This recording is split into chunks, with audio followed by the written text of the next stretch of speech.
এনসিপির গালে কইসে একটা চর মেরেছে পাকিস্তানের মন্ত্রী। কারণটা কি আপনারা দেখেছেন, আজকে দিনের সকালের দিকে বা গতকালকে এনসিপি একটি সম্মেলন করেছে, সংবাদ সম্মেলন। সেখানে বলেছে আমরা ৭১-এর অমীমাংসিত বিষয়টি মীমাংসা করার জন্য পাকিস্তানকে বলেছি, ওই ব্যাপারে আমরা বলবো না, পাকিস্তান সেটি সংবাদ সম্মেলন করে বলবে, অর্থাৎ পাকিস্তানের উপপ্রধানমন্ত্রী সেটি বলবে। আজকে তিনি কি বলেছেন? তিনি বলেছেন ৭৪ সালে এবং মোশাররফের সময়ে সেটা নিষ্পত্তি হয়ে গেছে। মিথ্যা কথা, বাটপারের পুত বাটপার, দর্শকের পুর দর্শক। ৭১-এ আমার ২.৫ লক্ষ নারীকে দর্শন করেছে তোর পূর্বপুরুষেরা। তুই একটা দর্শকের উত্তর পুরুষ, তুই দর্শক, তোর জাতি দর্শক। এই দর্শকের জাতি বাংলাদেশে এসে মিথ্যা কথা বলছে। মোশাররফ বলেছিল, আমি সেই বক্তৃতাটি শুনেছি যে ৭১ সালে যেটি হয়েছে সেটি দুঃখজনক। কি অর্থে দুঃখজনক বলেছে? যে বাইয়ে বাইয়ের যুদ্ধে দেশটা বাঘ হয়ে গেছে, সেটা দুঃখজনক। একবারও তারা বলেনি যে ৭১-এ আমরা অন্যায় করেছি, বাংলাদেশের উপরে নির্যাতন করেছি, আমরা দর্শন করেছি, আমরা যুদ্ধ অপরাধ করেছি।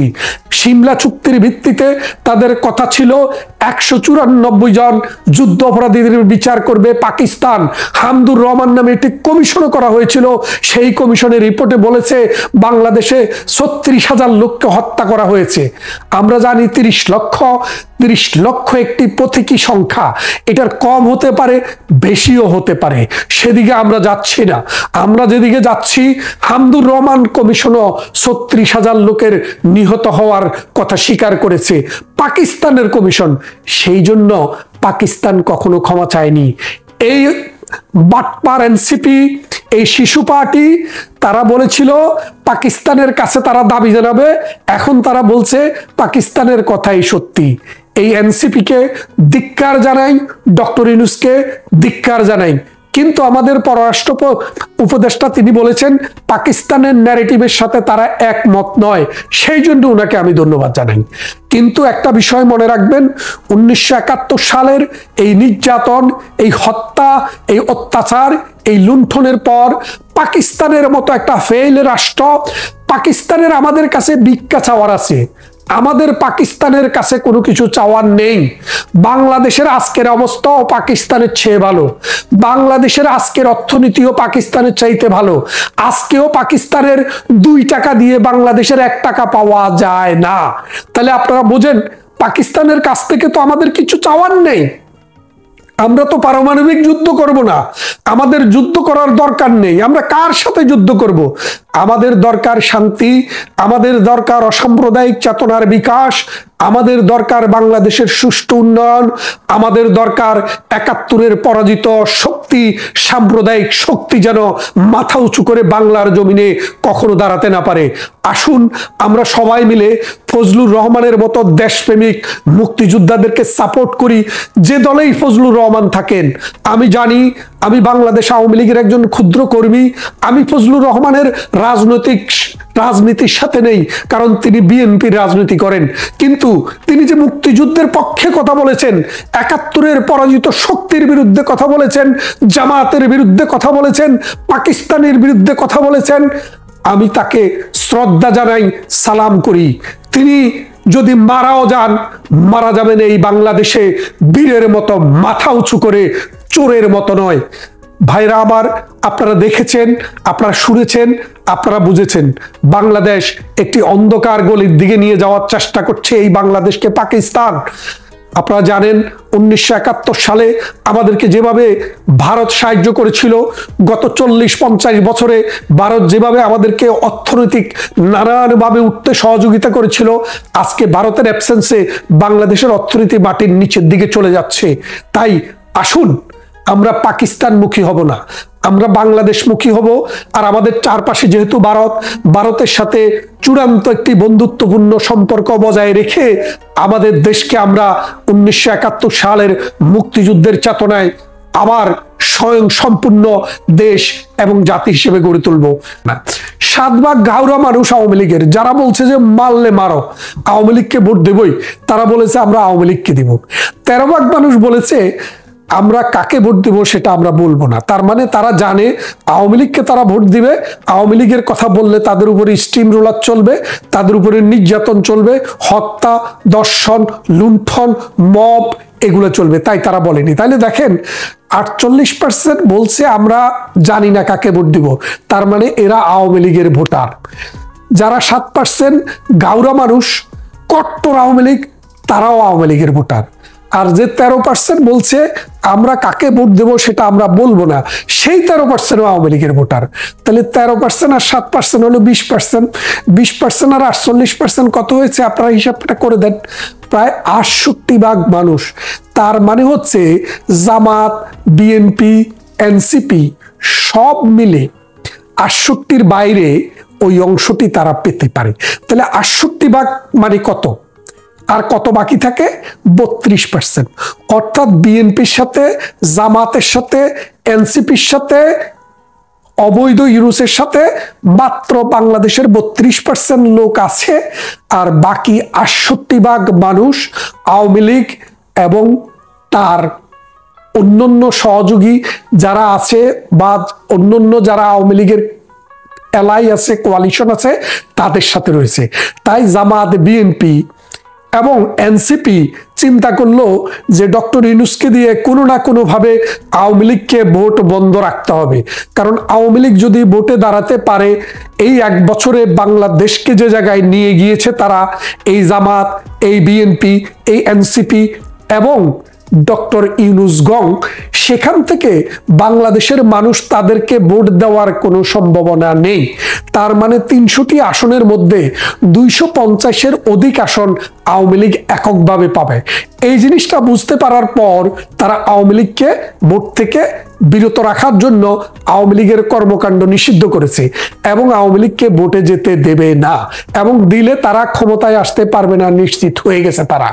তাই ফজলুর রহমানের মতো যারা প্রগতিশীলতার কথা বলে, মৌলবাদের বিরুদ্ধে কথা বলে, জামাতের বিরুদ্ধে কথা বলে, 71-এর ঘাতকদের বিরুদ্ধে কথা বলে, পাকিস্তানের বিরুদ্ধে কথা বলে, তাদেরকে কোনো না কোনোভাবে দল থেকে বের করে দিতেই হবে। আর পাকিস্তানেরও তাই প্রেসক্রিপশন, সেই প্রেসক্রিপশনের উপরে ভিত্তি করেই এই ফজলুর রহমানকে মাত্র 12 ঘন্টা 24 ঘন্টার নোটিশ দিয়ে দল থেকে বহিষ্কার করার চিঠি তৈরি করে রেখেছেন। আমরা মনে করি ফজলুর রহমানের মতো মুক্তিযোদ্ধারা ধাড় মানে শিরদাঁড় সোজা করে দাঁড়ান আপনারা।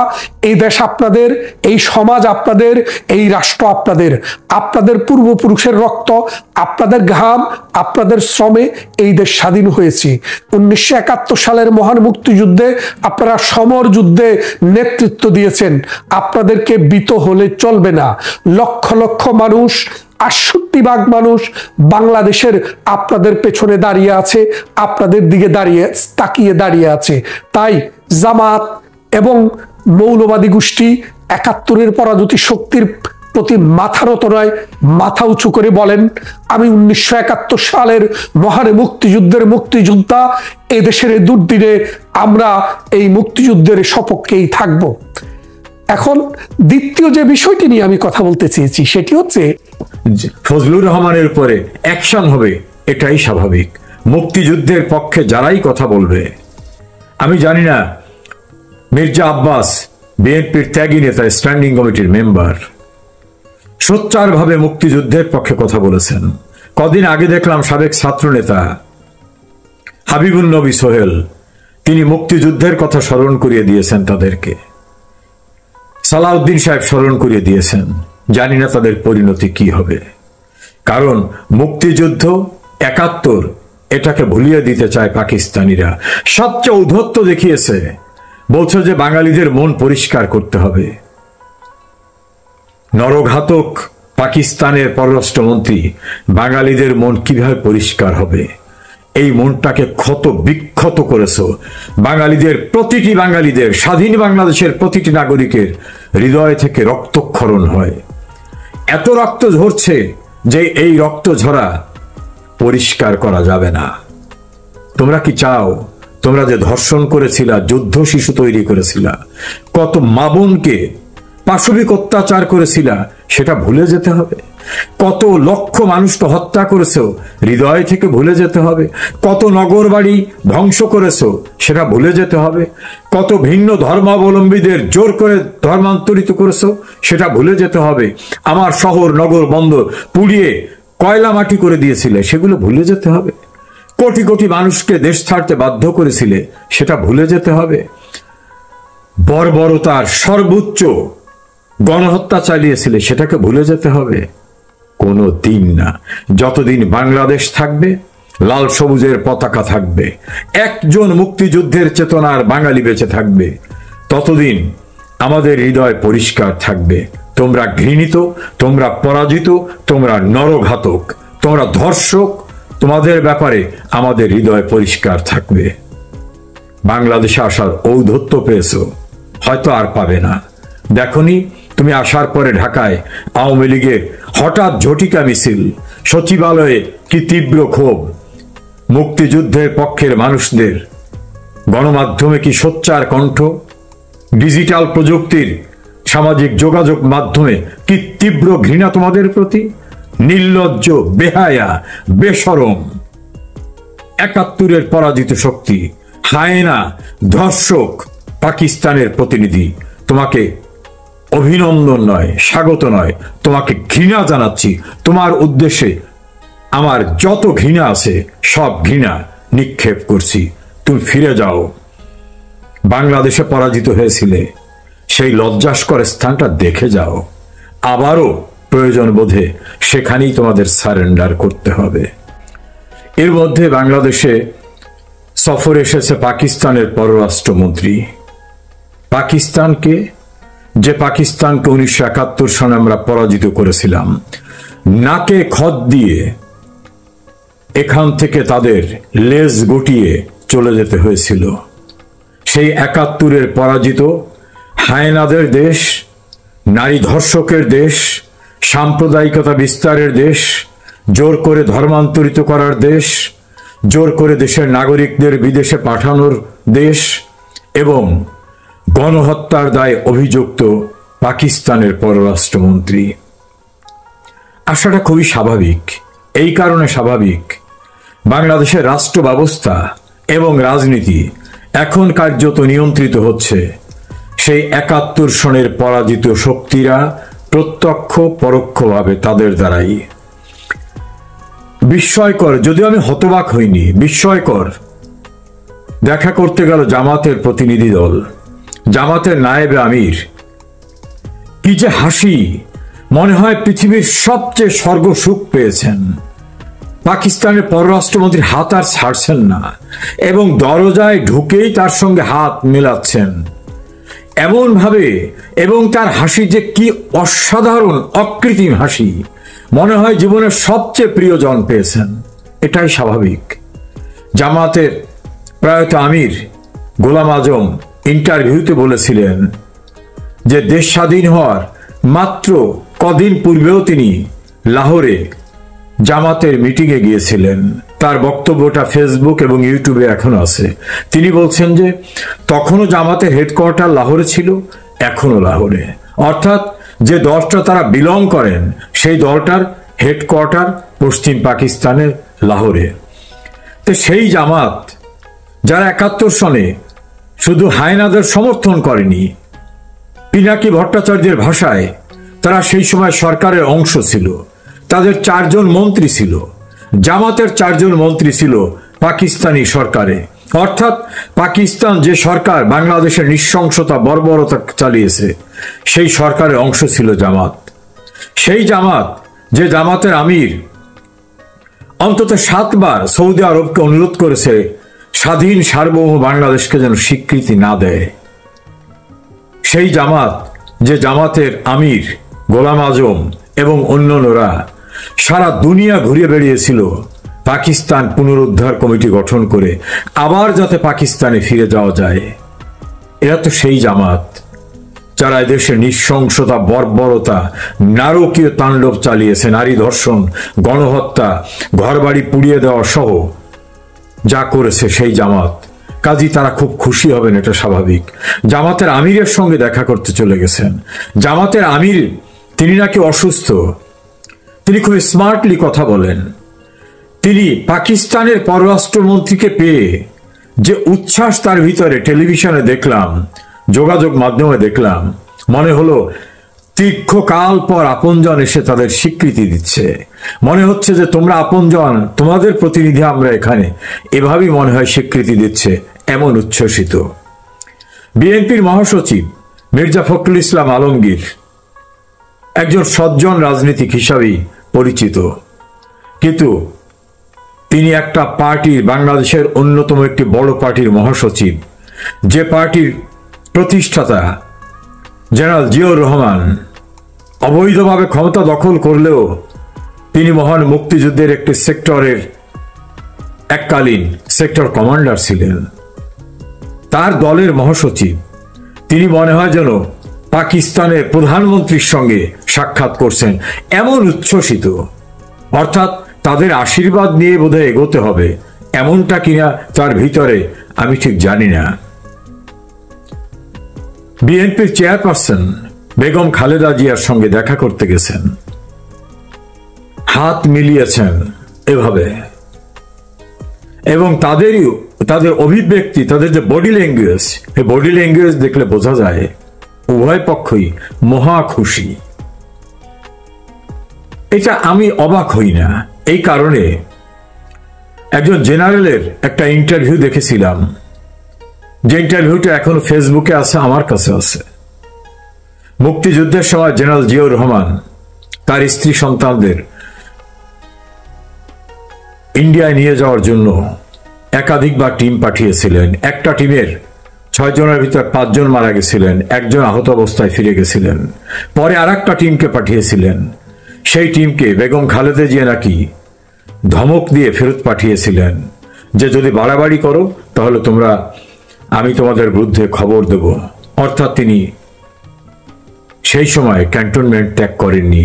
আরো অনেক অনাকাঙ্ক্ষিত কথা সেই জেনারেলের ইন্টারভিউর ভিতর আছে, যে জেনারেলকে জেনারেল জিয়া দায়িত্ব দিয়েছিলেন তার স্ত্রীকে নিয়ে যাওয়ার জন্য। তিনি সেখানে অনেক কথা বলেছেন, জেনারেল জানজুয়া এবং অন্যান্য বিষয়ে। আমি সেদিকে না যাই। ছাত্রদের নতুন সংগঠন এনসিপি, তারাও দেখলাম মহা উচ্ছ্বসিত, ফটো সেশন করতেছে। একজন পাকিস্তানের পররাষ্ট্রমন্ত্রী, সিম্পল একজন মন্ত্রী, পাকিস্তানের প্রাইম মিনিস্টার না, পাকিস্তানের প্রেসিডেন্ট না। পাকিস্তান কোন দেশ? 71-এর নরখাদকদের দেশ। পাকিস্তান কোন দেশ? যে দেশের আজ পর্যন্ত একটি সরকার পূর্ণ মেয়াদ অতিক্রম করতে পারে নাই। পাকিস্তান সেই দেশ যে দেশটা চালায় সেনাবাহিনী। পাকিস্তান সেই দেশ যেখানে শাসকরা কখনো স্পষ্ট কথা বললে আসার সময় সেনাবাহিনীর আশীর্বাদ নিয়ে আসতে হয়, কোনোভাবে স্পষ্ট কথা বললে কারাগারে থাকতে হয়, না হয় বিদেশে থাকতে হয়। এই দেশটা হচ্ছে পাকিস্তান। পাকিস্তান সেই দেশ যা এখন দেউলিয়া, যার অর্থনৈতিক অবস্থা একেবারে খারাপ, যার এখন প্রপার্টি বন্ধক রেখে চলতে হচ্ছে, যেখানে নির্বাচিত, গণতান্ত্রিক প্রক্রিয়ায় নির্বাচিত প্রধানমন্ত্রী এখন কারাগারে। পাকিস্তান সেই দেশ যেখানে সাম্প্রদায়িকতা ছাড়া অন্য কোনো শব্দ নাই। পাকিস্তান সেই দেশ যার বিভিন্ন এরিয়ায়, বিভিন্ন প্রভিন্সে স্বাধীনতার জন্য মানুষ ফুঁসে উঠেছে। এই 71-এর নরঘাতক, 71-এর ধর্ষণকারী, 71-এর পরাজিত শক্তি, সেই পাকিস্তানের সঙ্গে এখন যারা ক্ষমতায়, তাদের তো দহরম মহরম হবেই, কারণ তারাও কার্যত তাদেরই প্রেতাত্মা। এই 71-এর হায়নাদের প্রতিনিধিকে বাংলাদেশে আসার দিনে বীর মুক্তিযোদ্ধা, সুপ্রিম কোর্টের সিনিয়র আইনজীবী, যিনি বিএনপির চেয়ারপারসনের উপদেষ্টা মণ্ডলীর সদস্য, মুক্তিযুদ্ধের পক্ষে সোচ্চার, সেই মানুষটাকে সম্ভবত দল থেকে বহিষ্কার করা হবে, কারণ তিনি বারবার বলতেছেন যুদ্ধ করেছে দেশ রাখার জন্য, রাজাকারদের আস্ফলন দেখার জন্য না। এটা বললে তো বিএনপি করা যাবে না, কারণ বিএনপি তো তাদের সঙ্গেই সমঝোতা করে। না হলে বিএনপি সালাউদ্দিন কাদের চৌধুরী যুদ্ধ অপরাধী, জয়পুরহাটের আব্দুল আলিম, তাদেরকে তো মন্ত্রী বানিয়েছিল। বিএনপির সময় তো রাজাকার শাহাজিজ প্রধানমন্ত্রী হয়েছিল, যেটা চরমনাইয়ের হুজুর চিৎকার করে বলেন। বিএনপির সময় তো স্বাধীনতা বিরোধী মশিউর রহমান জাদু মিয়া মন্ত্রী হয়েছিলেন। বিএনপির সময় তো জামাত নেতা মতিউর রহমান নিজামী, আলী হোসেন মুজাহিদ মন্ত্রী হয়েছিলেন। বিএনপির সময় তো সালাউদ্দিন কাদের চৌধুরী যুদ্ধাপরাধী, তিনি মন্ত্রী হয়েছিলেন। বিএনপির আষ্টে পৃষ্ঠেই তো স্বাধীনতা বিরোধীরা, তাদের সঙ্গে তো তাদের অবিচ্ছেদ্য রাখি বন্ধন। কাজী বিএনপি উচ্ছ্বসিত হবে, এটা খুবই স্বাভাবিক। এবং বিএনপি চেয়ারপারসন বেগম খালেদা জিয়ার উপদেষ্টা বর্ষিয়ান মুক্তিযোদ্ধা জনাব ফজলুর রহমানকে বিএনপি আজকে 24 আওয়ার্সের একটি কারণ দর্শানো নোটিশ দিয়েছে। আপনারা জানেন সাধারণত কারণ দর্শানো নোটিশগুলো দেওয়া হয় 2 দিন, 3 দিন, 4 দিন, 5 দিন বা 1 সপ্তাহের মধ্যে কারণ দর্শাও, কিন্তু উনাকে কারণ দর্শানো নোটিশ দেওয়া হয়েছে 24 ঘন্টার। অর্থাৎ 24 ঘন্টার মধ্যে যদি উনি কারণ দর্শাতে না পারেন তাহলে তাকে দলীয় শৃঙ্খলা ভঙ্গের অভিযোগে দল থেকে বহিষ্কার করা হবে। তাহলে আপনারা ব্যাপারটা বোঝেন যে ফজলুর রহমান এই বাংলাদেশে যখন এনআরকি চলে, বাংলাদেশে যখন মুক্তিযুদ্ধের বিরুদ্ধে বিষোদ্গার করা হয়, বাংলাদেশ যখন 71-এর পরাজিত শক্তিদেরকে আবার ক্ষমতায়ন করার চেষ্টা হয়, তখন কিন্তু একজন মুক্তিযোদ্ধা হিসেবে ফজলুর রহমান ঘরে চুপ করে বসে থাকতে পারেননি। টেলিভিশনে, রেডিওতে, অনলাইন প্ল্যাটফর্মে এবং বিভিন্ন সভায়, সেমিনারে তিনি তার প্রতিবাদের ভাষাটি সব সময় জারি রেখেছেন।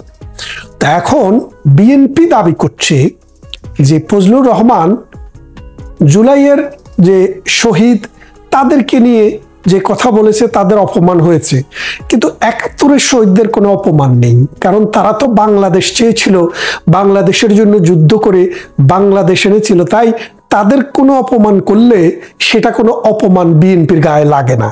শুধু অপমান লাগে জুলাই যোদ্ধাদেরকে যদি অপমান করা হয়। এখন এর কারণ কি? এর কারণ বেশি দূর গাঁটতে হবে না, কারণ বিএনপি তো আসলে মুক্তিযুদ্ধকে ধারণ করে না, বিএনপি মুক্তিযুদ্ধকে লালন করে না, এবং বিএনপি কখনো বাংলাদেশের মুক্তিযুদ্ধের চেতনার ধারক এবং বাহক হিসেবে, দল হিসেবে প্রতিষ্ঠিত হয়নি।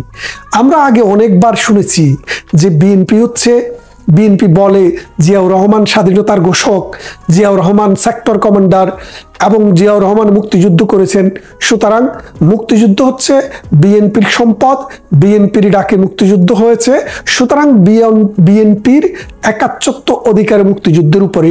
বঙ্গবন্ধুকে কটাক্ষ করে তারা বলেন যে মুক্তিযুদ্ধের সময় তিনি পাকিস্তানে ছিলেন, এই কথাটি তারা বলে থাকে। কিন্তু এখন এই 2024 সালের আগস্ট মাসের পর ডক্টর ইউনূস যখন রিসেট বাটন পুশ করে বাংলাদেশের মুক্তিযুদ্ধের ইতিহাস, 30 লক্ষ শহীদ, 2.5 লক্ষ মা বোনের দর্শন, 1 কোটি মানুষের দেশান্তরিত হওয়া, লক্ষ লক্ষ মানুষের বাড়িঘর হারানোর যে বেদনা, সেটাকে পুশ আউট করে, মানে তিনি প্লাশ করে, টয়লেটের পানির মতো উনি প্লাশ করে এটাকে শেষ করে দিতে চাচ্ছিলেন, তখন বিএনপির পক্ষ থেকে একমাত্র ফজলুর রহমান ছাড়া আর প্রতিবাদের কোনো কণ্ঠস্বর উঠেনি।